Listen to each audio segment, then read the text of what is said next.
warahmatullahi wabarakatuh. Selamat berjumpa kembali di pembelajaran tahun 2020-2021 untuk mata pelajaran sosiologi kelas 11. Adapun materi yang saya sempat bawakan pada pertemuan kali ini yaitu kelompok sosial. Sebelum kita masuk pada materi, terlebih dahulu kita ketahui tujuan pembelajaran yang kita capai. Yang pertama, menjelaskan mengenai pentingnya kelompok sosial bagi kehidupan manusia. Yang kedua, mendeskripsikan ciri-ciri kelompok sosial dalam masyarakat. Yang ketiga, menjelaskan proses pembentukan kelompok sosial dalam masyarakat. Yang keempat, mendeskripsikan syarat-syarat pembentukan kelompok sosial dalam masyarakat. Baiklah, sekarang kita masuk pada materi kita tentang kelompok sosial. Kelompok sosial merupakan kita sebagai makhluk sosial selalu hidup bersama atau berkumpul. Itu bisa secara sederhana dikatakan sebagai kelompok. Pengertian kelompok sosial adalah sekumpulan manusia yang saling berinteraksi dan memiliki kesadaran bersama dalam keanggotaan dalam suatu kelompok. Kelompok sosial terbentuk karena tumbuhnya perasaan bersama akibat interaksi yang saling terjadi dalam masyarakat. Sejak kita dilahirkan, manusia tentunya memiliki dua hasrat. Yang pertama, keinginan untuk menjadi satu dengan manusia yang lain. Kemudian yang kedua, keinginan untuk menjadi satu dengan suasana alam sekitarnya. Tentunya pembentukan kelompok sosial ini merupakan salah satu usaha manusia dalam memenuhi kebutuhan hidup kita. Oke, sekarang kita lanjut pada ciri-ciri daripada kelompok sendiri. Ciri-ciri kelompok sosial: satu, memiliki motif yang sama antara satu individu dengan individu yang lain hingga kerjasama dan interaksi untuk mencapai tujuan yang sama lebih mudah dijadikan kelompok. Kemudian yang kedua, anggota kelompok memiliki kesadaran bahwa ia adalah bagian dari kelompok yang bersangkutan. Yang ketiga, terdapatnya hubungan timbal balik antar anggota. Yang keempat, mempunyai struktur sosial sehingga berlangsung hidup kelompok bergantung kepada kesungguhan anggota dalam menjalankan peran mereka. Yang kelima, memiliki norma atau aturan yang mengatur hubungan antar anggota kelompok. Yang keenam, merupakan satu kesatuan sehingga dapat dibedakan dengan kelompok yang lain. Oke, lanjut proses pembentukan kelompok sosial.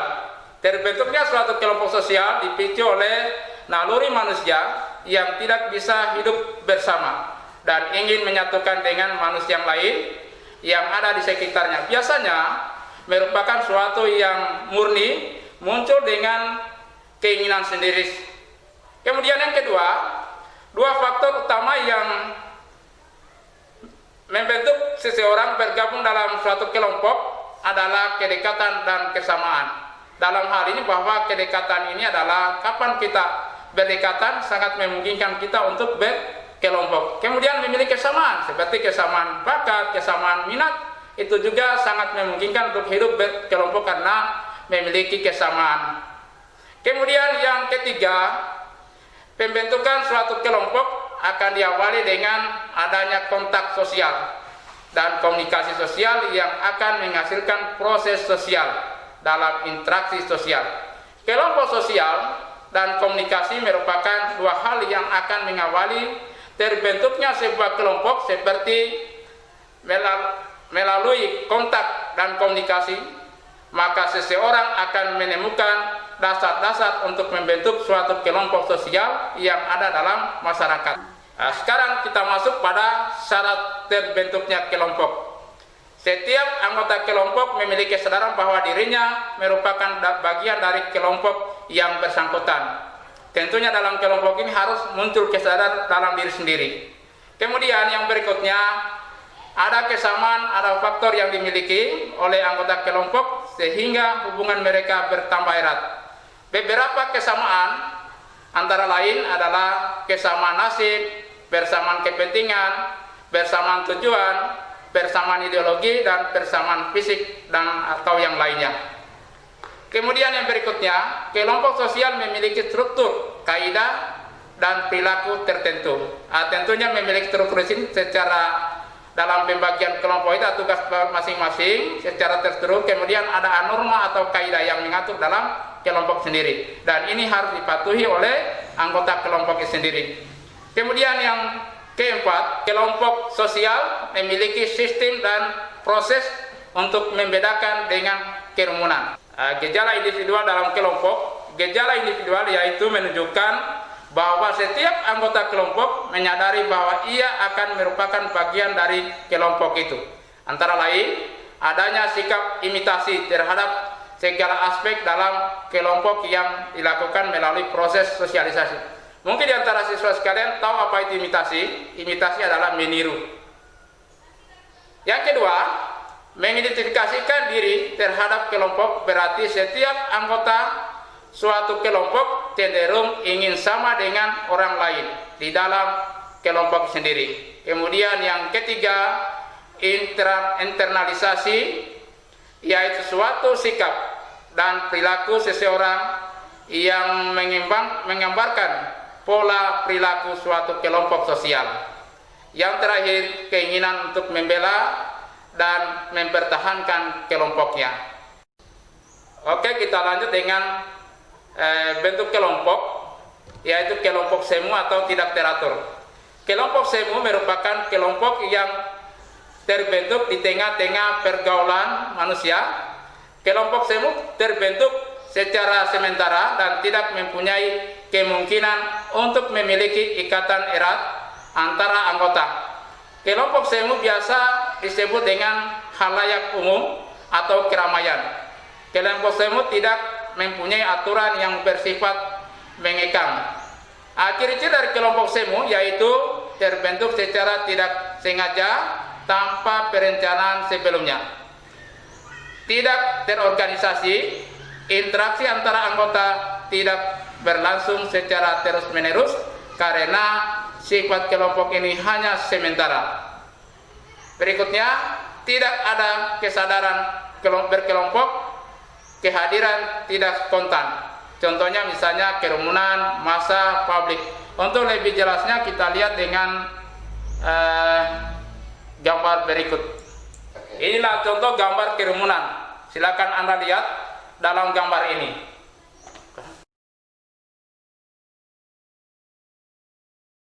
Oke, kita lanjut lagi dengan kelompok nyata atau teratur. Kelompok nyata merupakan kelompok yang terbentuk dengan satu ciri khusus yang sama, yakni kehadiran selalu dan konstan. Ciri dari kelompok ini adalah terbentuk secara sengaja dengan perencanaan sebelumnya, kemudian terorganisasi.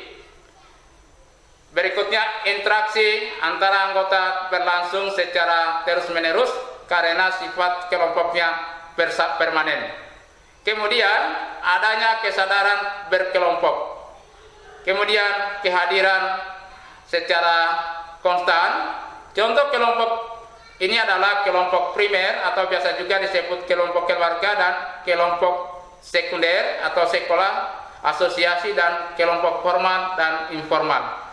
Ya, silakan dilihat dalam gambar berikut ini. Oke, kita lanjut lagi dengan kelompok sosial primer.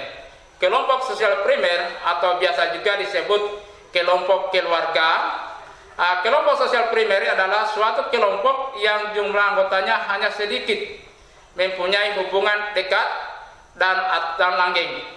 Akan tetapi perlu dicatat bahwa tidak semua anggota yang jumlahnya sedikit bisa disebut dengan kelompok primer.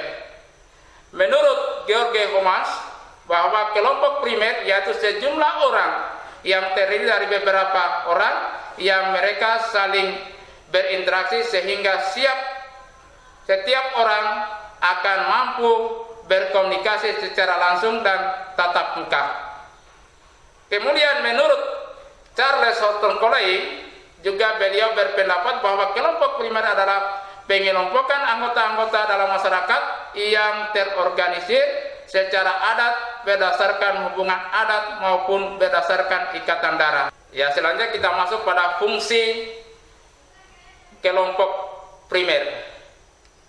Membentuk nilai dasar atau human filosofis berdasarkan cinta kasih terhadap sesama manusia. Kemudian yang kedua, mengembangkan kepekaan sosial, dasar religius, spiritual, dan kultural. Menata kehidupan emosional, spiritual, membentuk kepribadian diri. Ciri-ciri daripada kelompok primer, terdapat interaksi sosial yang lebih erat antara anggotanya. Di dalam kelompok tersebut ada hubungan yang mereka bisa sangat kenal satu sama lain. Kelompok tersebut biasa juga disebut fight to fight group. Kemudian yang kedua, bersifat irasional dan tidak didasari dengan pamrih. Dalam kelompok-kelompok tersebut kebanyakan identik dengan keluarga dan lebih mengedepankan rasa simpati. Ya, silakan Anda simak dalam gambar berikut ini. Hubungan kelompok sosial antara anggota kelompok primer lebih intensif, hubungan yang erat, bisa saling mengenal ke arah yang lebih dekat. Hal ini dikarenakan sering terjadinya interaksi. Kelompok primer juga memiliki peranan yang sangat besar dalam kehidupan masing-masing individu, karena kelompok primer setiap individu melakukan tahap belajar, mengembangkan sifat-sifat sosial dan norma-norma sosial dalam masyarakat. Kemudian ruang lingkup kelompok primer adalah keluarga, tetangga, teman sebaya, dan grup. Oke, sekarang kita lihat keluarga atau grup ini atau teman sebaya sebagai kelompok sosial sangat penting dalam proses pembentukan kepribadian. Keduanya memiliki dampak positif dan dampak negatif.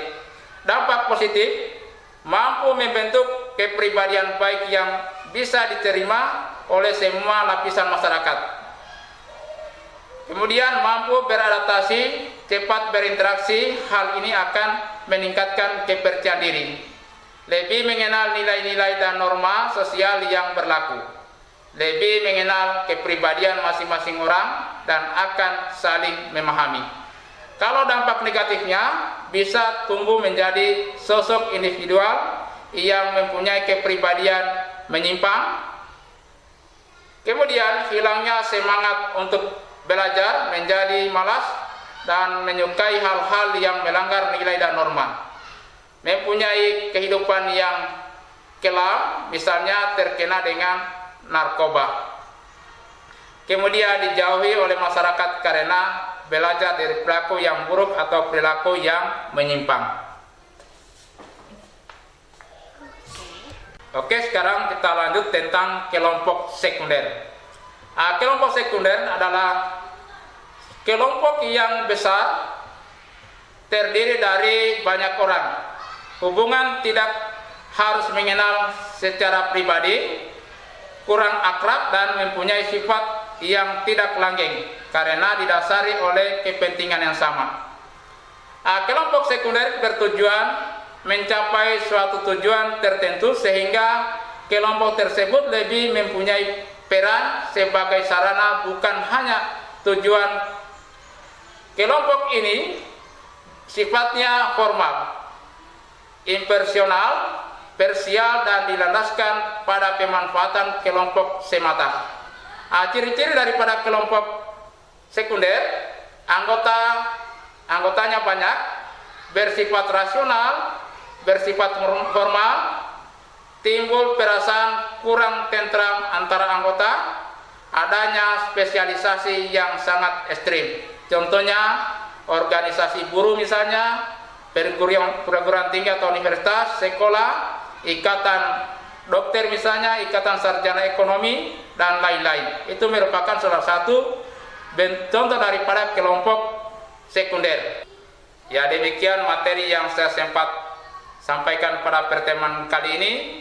Kemudian kalau ada tugas nanti dikerjakan dengan baik agar pada pertemuan berikutnya lebih diperhatikan lagi. Tugas itu merupakan penilaian bagi kami sebagai guru mata pelajaran. Billahi taufiq wal hidayah. Wassalamualaikum warahmatullahi wabarakatuh.